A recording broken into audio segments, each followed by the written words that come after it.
Alright, so it's December, Christmas is literally tomorrow. I really wanted to review one of my favorite Christmas movies. I had a lot that I was thinking about. It's a Wonderful Life was in there, Die Hard was in there, Christmas Vacation was in the rotation at one point. But then I pulled it back and I was like, but what's the one that stuck with me all through the years, the one that I watched as a kid, and it's just gotten better and better with age. It's the classic Christmas Story. Let's talk about it.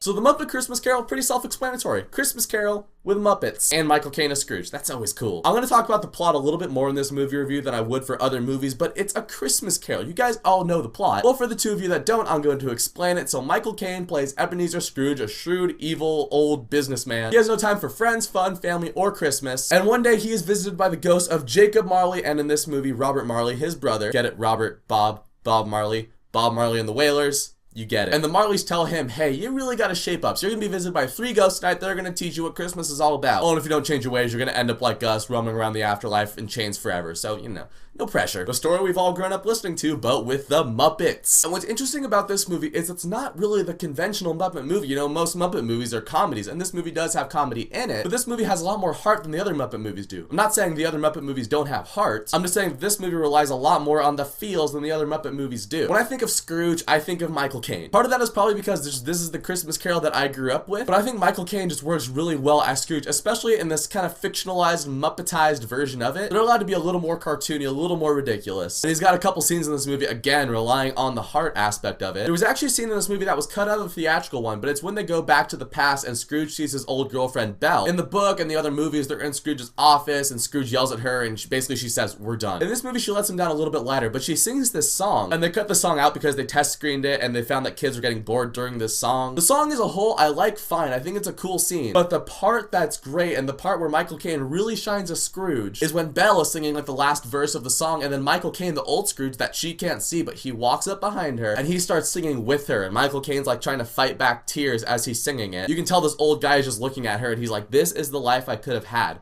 And it's gone. In scenes like that, I think Michael Caine is great. Apart from Michael Caine and his nephew Fred, his nephew's good. Kind of looks like Neil Patrick Harris actually, but he is Fred from A Christmas Carol. But the rest of the cast is basically all Muppets, and it's kind of funny because they had Fezziwig. I feel like this whole movie was made so they could make that joke about it. Kermit the Frog plays Bob Cratchit, Miss Piggy is his wife. Originally they wanted the 3 ghosts to be Piggy, Scooter, and Gonzo for past, present, and future, but they reworked it because they wanted the movie to be a little more serious, and they felt like with those Muppets in it, it wouldn't have been as serious as they were hoping for. Again, like if this was the Muppet Show, then yes, have Piggy, Scooter, and Gonzo be those ghosts. But this movie does just take on the more serious tone, but the serious tone really works. The Ghost of Christmas Present, I think, is really good. He's not quite as commanding as maybe the Ghost of Christmas Present in the George C. Scott version, or the Jim Carrey version, which I actually think is really underrated. He does come down on Scrooge when he has to, like when they're watching the Cratchit. Scrooge asks the ghost if Tiny Tim is going to die, and the ghost says yes, he is. And then he shoots Scrooge's words right back at him. He's like, but if he's going to die, he better do it and decrease the surplus population. I know he does that in the book. The way he does it in this movie is interesting because it's not like outright, yeah, you're a terrible person, Scrooge, like it is in some of the other versions of Christmas Carol. It's almost in like this passive-aggressive way where it almost sounds like the ghost is joking, but you can't laugh. Scrooge doesn't want to laugh because like this guy is going to die and I'm responsible for it. So I like the way that scene was done. It was done a little bit differently than some other renditions of Christmas Carol that I've seen. This whole movie, while the tale of Christmas Carol is a joyous one, it's also got a lot of dark elements to it, and the whole production of this movie was kind of shrouded by a dark cloud, and you feel that in this movie because right before this it even says in the opening this movie's dedicated to Jim Henson and Richard Hunt. You guys probably know Jim Henson. He's the voice of Kermit. He created the Muppets. He also voices the Swedish Chef, Rolf, Dr. Teeth. Richard Hunt was another big puppeteer for the Muppets. He voiced Scooter, Janice, Sweetum, Statler. There's a couple scenes, especially in the Cratchit house when they go Christmas Yet to Come, when Kermit is giving basically that eulogy for Tiny Tim. You can kind of tell that Steve Whitmire, I feel like when he was recording that, he was kind of reflecting on the fact that they had just lost 2 of their Muppet performers. It just adds another layer of sadness to the movie. But then it comes back around that you guys know how the story ends, and dude, at the end with Beaker and the scarf, man tears flowing. Muppet Christmas Carol is one of my favorite Christmas movies. I've watched it a bunch this December. I'm gonna watch it a few more times tomorrow. It's easily one of my favorite renditions of Christmas Carol. So let me know what you guys think of the Muppet Christmas Carol down in the comments, and thank you so much for watching this video. If you like it, you can click subscribe and check out some of my other videos, and I'll catch you guys next time.